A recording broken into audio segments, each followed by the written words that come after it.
Bienvenue sur Good Visa, le podcast Voyage. Vous êtes sur le hors-série Good Books, l'escale littéraire. Avec ces épisodes, je vais vous proposer d'explorer encore plus les pays et destinations abordés dans le podcast à travers les livres. Je vais vous parler plus en détail des ouvrages de mes invités, de mes coups de cœur littéraires du moment, et je vais vous lire des extraits qui m'ont marqué. Bonne écoute, ou plutôt, bonne lecture. Bonjour à tous, bonjour à toutes, j'espère que vous allez bien. Aujourd'hui, on poursuit le voyage à travers les livres en Birmanie. Donc je l'ai expliqué dans l'épisode avec Florian, on peut aussi dire Myanmar, mais voilà, pour simplifier, dans les épisodes et dans la communication sur les réseaux, j'ai choisi de rester avec le nom de Birmanie. Donc aujourd'hui, j'aimerais déjà vous parler du livre de Florian Coupé, que j'ai donc reçu sur le dernier épisode de Good Visa. Son livre s'appelle Un art de parcourir le monde, Paris-Hong Kong à vélo, et il est aux éditions Point Aventure. Et au passage, le récit de son périple lui a valu le prix du témoignage d'aventure. 11 155 km, 371 jours et 23 pays. Comme à chaque fois avec les livres de mes invités, ça a été vraiment une belle découverte, parce qu'encore une fois, vraiment différent de tous les autres livres que j'ai pu lire. Ce livre est découpé en plusieurs parties selon les différentes étapes du voyage. Comme il le dit à la fin, il aborde d'abord la vieille Europe, les Balkans mêlés, riches et déchirés, la nation turque, l'empire perse, les Indes, le paisible Myanmar, la Thaïlande mondialisée, le dragon vietnamien et l'empire confucéen. Et ce qui est intéressant, c'est que au milieu de ce récit, par endroits, il va nous parler de certains grands aventuriers. Par exemple, à un moment, il nous parle de Sylvain Tesson, il va aussi nous parler de Mike Horn, de Nicolas Bouvier. Parfois, il va y avoir des petites anecdotes sous forme de légendes concernant le pays où il se trouve. Donc c'est vraiment hyper riche, hyper varié, on ne se limite pas uniquement au récit de son aventure. Ce que j'ai beaucoup apprécié aussi dans le livre de Florian, c'est son honnêteté. Alors je ne sais pas si vous partagerez cette opinion, mais je trouve que dans certains livres d'aventure, alors ça ne concerne pas les invités que j'ai reçus, mais même des fois dans certains blogs, dans certaines vidéos de voyage et ainsi de suite, on a un petit peu l'impression que tout est parfait, qu'il n'y a jamais de problème. Et là, il a l'honnêteté en fait, Florian, de nous raconter les passages un peu difficiles de leur voyage. On ressent par moments la peur qu'ils ont eue, leur inquiétude, leur lassitude aussi par moments. Où je pense par exemple à quand ils ont traversé l'Iran, ça a été très compliqué parce que ça les a exténués en fait, pas mal d'insécurité. À un moment il y a une agression dans la rue qu'ils nous racontent. Donc voilà, on est vraiment dans le vrai voyage, c'est-à-dire qu'il n'y a pas d'artifice, on cache pas la réalité et ça j'ai beaucoup apprécié parce que voilà, sur un an, ça n'a pas toujours été complètement rose, cette aventure et cette traversée. Donc voilà, je trouvais que c'était important de le mentionner. Et bien évidemment, tout comme on l'a abordé dans l'épisode de podcast, il nous parle de cette traversée à vélo, qui est un mode de voyage vraiment différent, où ils prennent le temps d'observer, de sentir vraiment les transitions entre les pays. Et c'est vrai que je me questionne beaucoup maintenant sur ce mode de voyage et alors je ne sais pas vous, mais je ne sais pas si je serais capable de faire autant de kilomètres à vélo. Le vélo, c'est vraiment pas mon fort, mais j'ai l'impression que ça se fait de plus en plus. Ces traversées du monde à vélo, ou même parfois certains pays uniquement, certaines portions du monde, et j'ai hâte de pouvoir en recevoir de nouveau au micro. Et je suis très curieuse de lire la deuxième aventure de Florian parce qu'il a parcouru à nouveau le monde en 2023 à vélo. Où ce coup-ci c'était Paris, Corée du Sud, et là ils étaient 3 copains. Ils ont fait plus de 15 000 km sur 7 mois et ils ont traversé 17 pays. Et Florian nous a confié dans l'épisode qu'il était en train de rédiger ce nouveau livre. Donc pour l'extrait que j'ai choisi de vous lire, il s'agit bien évidemment de la partie sur la Birmanie qui s'appelle « Avec le gouvernement birman ».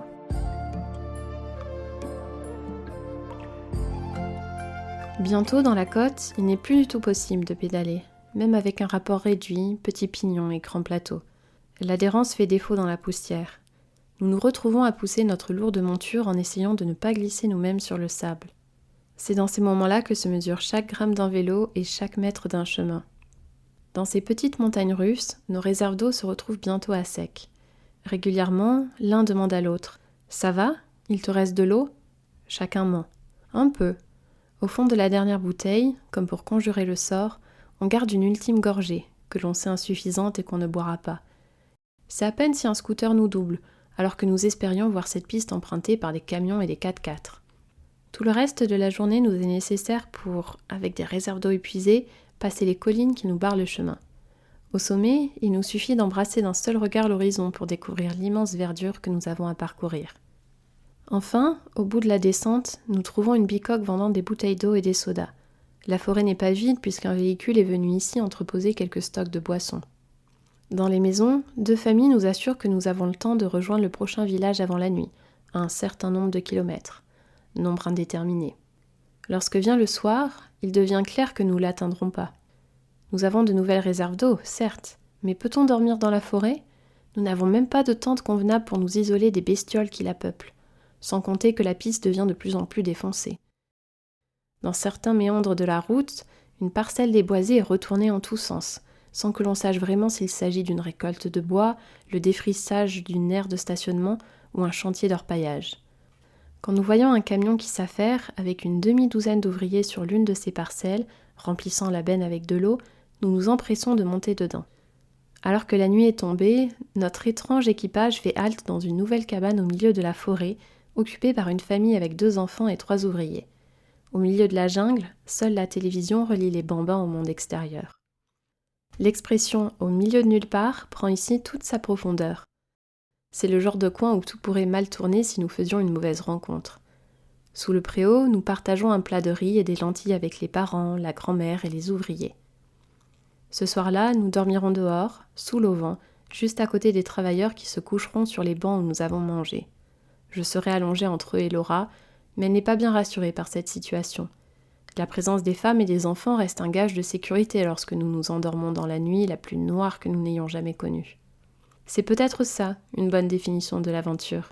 Si vous vous trouvez dans une situation où, dans l'éventualité où vous vous faites découper en petits morceaux, vos parents ne retrouveront aucune partie de vous, c'est que vous êtes en train de vivre une aventure.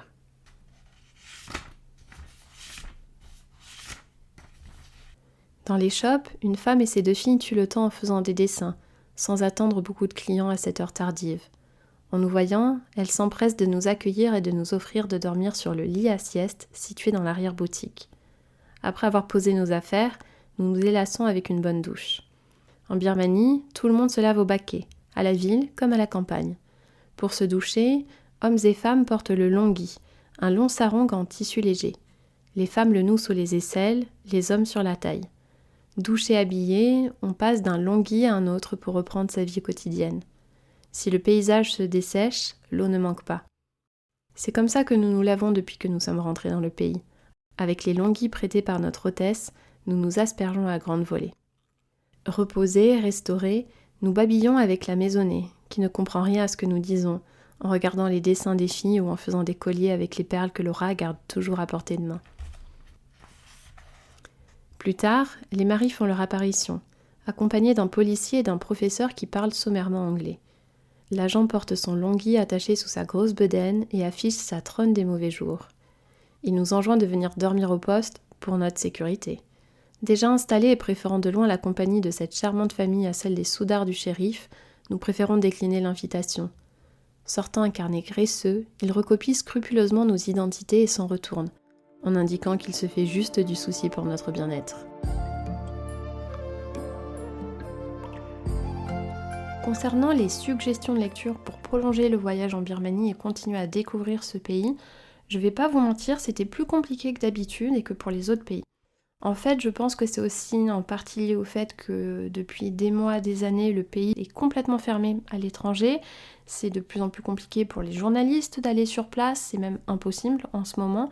Et même ces dernières années, alors que le pays s'ouvrait à nouveau au monde, il est resté quand même très longtemps coupé de l'extérieur. Mais j'ai quand même 2 livres à vous recommander qui sont sur ma liste de lecture.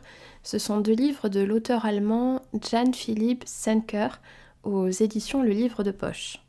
Le premier livre de cet auteur s'appelle L'art d'écouter les battements de cœur. On va partir à la découverte du profil et de l'histoire de Julia, une jeune avocate à New York qui est déterminée à percer le mystère qui entoure le passé de son père birman. Donc elle va retourner en Birmanie sur ses traces et elle va apprendre qu'en fait son père avait un don, c'est le don de découvrir l'âme des gens en écoutant les battements de leur cœur. Donc apparemment il s'agit d'une histoire d'amour exceptionnelle avec un petit peu de spiritualité orientale, un petit peu d'esprit conte de fées. Et celui qu'il me tarde encore plus de lire, c'est le 2e tome qui s'appelle Un cœur bien accordé. Donc là on est toujours sur l'histoire de Julia, sauf que 10 ans se sont écoulés depuis son premier voyage. Et en fait, elle sent qu'elle n'est pas pleinement épanouie dans sa vie, qu'il manque quelque chose, et puis elle commence à entendre des voix. Donc là, apparemment, il y a un petit côté surnaturel au début du livre. Mais de ce que je lis par rapport aux critiques et par rapport au descriptif de ce livre, ça me fait beaucoup penser au livre de Maud Ankawa ou même de Ludivine Labbé que j'ai reçu sur le podcast avec son livre Profite du chemin. Ça a l'air d'être un voyage quête un petit peu, et apparemment il décrit la Birmanie avec beaucoup de délicatesse. Ça a l'air d'être un récit très fluide qui nous permet vraiment de nous prolonger dans cette aventure au cœur de la Birmanie. Donc j'ai vraiment hâte de le découvrir. Et j'ai envie de faire une petite exception aujourd'hui en vous parlant d'un film aussi que j'avais vu il y a des années mais que j'aimerais vraiment bien revoir. Il s'agit du film The Lady par Luc Besson. Ce film est sorti en 2011 et je crois que les critiques étaient un petit peu partagées à l'époque, du moins du côté de la presse. Mais personnellement, je suis une grande fan des films de Luc Besson, surtout Le 5e élément. Et ce film, The Lady, c'est un biopic sur Aung San Suu Kyi, donc cette femme politique birmane exceptionnelle, qui est ici incarnée par Michelle Yeoh, une actrice juste incroyable, qui a d'ailleurs reçu l'Oscar de la meilleure actrice il y a 2 ans, il me semble. Bon, après, je vais essayer de me dire que c'était vraiment exceptionnel le fait de vous recommander un film plutôt qu'un autre livre, parce que même si c'est très tentant, je me dis « Ah, mais si maintenant à chaque fois je recommandais non seulement des livres, mais aussi des films, ou pourquoi pas des séries concernant les destinations abordées », mais je me dis dans quoi je me lance si je pars là-dedans aussi. Mais bon, voilà, n'hésitez pas à me faire vos retours, à me dire ce que vous en pensez. Mais merci à vous, merci pour votre écoute. Et je vous donne rendez-vous la semaine prochaine pour un épisode très spécial puisqu'il sortira dans le cadre du Podcaston. C'est une initiative qui permet de mettre en avant plein d'associations. Et là, on va partir sur un continent qu'on a très peu abordé jusqu'à présent sur le podcast. Et voilà, c'est un épisode qui est vraiment important.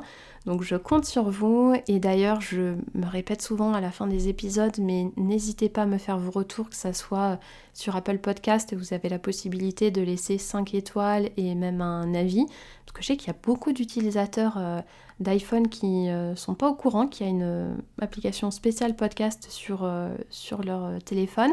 Et sur Spotify, par exemple, vous pouvez mettre des commentaires à la fin de chaque épisode. Et voilà, tout ça, ça permet de donner beaucoup plus de visibilité au podcast et ça me motive à continuer encore plus. Donc voilà, n'hésitez pas. À très bientôt et encore merci à vous.